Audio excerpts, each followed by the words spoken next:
Bonjour à tous et à tous, je suis Stéphanie Aupetit, chargée de la gestion des programmes de prévention à la CARSAT Centre-Ouest et je suis en compagnie de Yolène Benatou. Bonjour. Chargée des habilitations à la CARSAT Centre-Ouest et d'Agnès Touraille. Bonjour. Également chargée des habilitations à la CARSAT Auvergne. Il y a un peu moins d'un an, nous vous avions proposé un question-réponse pour y voir plus clair sur les contrôles des entités habilitées. Nous nous retrouvons aujourd'hui pour un nouveau question-réponse sur les documents qui cadrent l'habilitation. Agnès, peux-tu nous expliquer le schéma présentant les documents importants à prendre en compte lors d'une demande d'habilitation pour dispenser des formations telles que le SST ou l'APRA? Oui, bien sûr. Ce schéma permet de comprendre l'articulation des différents documents à chaque étape de l'habilitation. Au moment du dépôt de la demande d'habilitation par une entité, qu'elle soit collectivité, organisme de formation ou entreprise, lors du déploiement des formations par les formateurs et enfin, lors du contrôle de ces formations par le réseau INRS et CARSAT.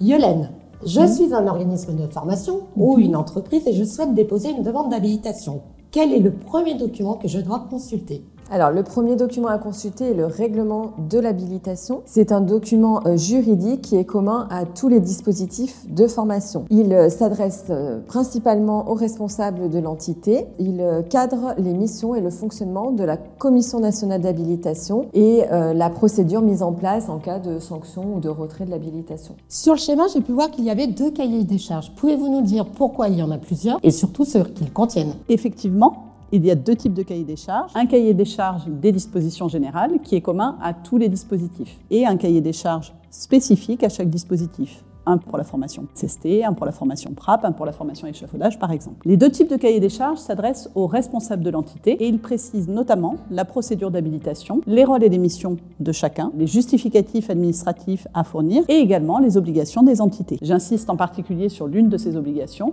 qui est de participer activement aux réunions organisées par les CARSAT. On trouve notamment dans le cahier des charges des dispositions générales les justificatifs administratifs à fournir qui sont communs à l'ensemble des dispositifs, à savoir la lettre d'engagement de l'entité dans l'habilitation, signée par le responsable de l'entité, et une attestation URSSAF justifiant du paiement des cotisations sociales. Yolène, je te laisse nous indiquer ce qu'est le cahier des charges des dispositions spécifiques. Alors, le cahier des charges dispositions spécifiques est quant à lui propre à chaque dispositif de formation. Il précise notamment la liste des justificatifs technico-pédagogiques à fournir lors d'une demande d'habilitation, comme par exemple les programmes, les déroulés, les plans, les référentiels d'évaluation, ainsi que le contenu exigé pour chaque justificatif. Du coup, Stéphanie, une fois que tu as pris connaissance des 3 documents cadres, tu peux déposer ta demande d'habilitation de façon dématérialisée sur le site ForPrev. Très bien. Et donc, dès que mon entité est habilitée, est-ce que mon formateur peut commencer à dispenser des formations? Oui, tout à fait. Par contre, il faut que ton formateur soit certifié. Et comment un formateur est certifié? Pour être certifié, un formateur doit suivre la formation de formateur, soit auprès d'un organisme de formation habilité,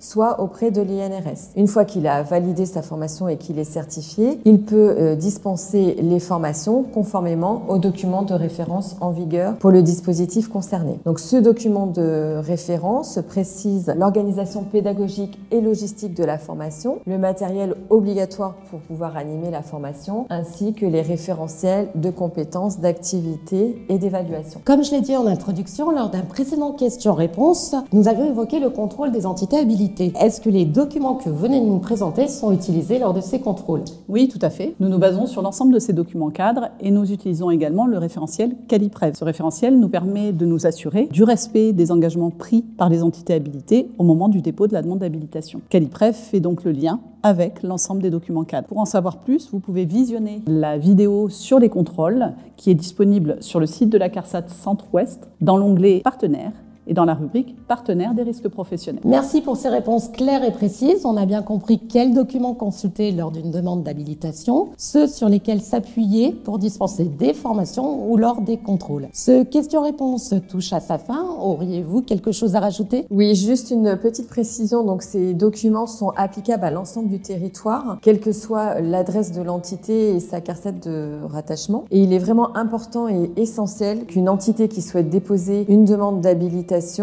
prennent connaissance de l'ensemble des documents cadres. Un dossier complet et conforme peut permettre à l'entité d'obtenir son habilitation dans de meilleurs délais. Très bien. Encore merci à toutes les deux. N'hésitez pas à contacter Yolène et Agnès si vous avez besoin de renseignements complémentaires. Nous allons vous souhaiter une bonne fin de journée et nous vous disons à bientôt pour un nouveau question-réponse. Au revoir. Au revoir, bonne journée. Merci, à bientôt.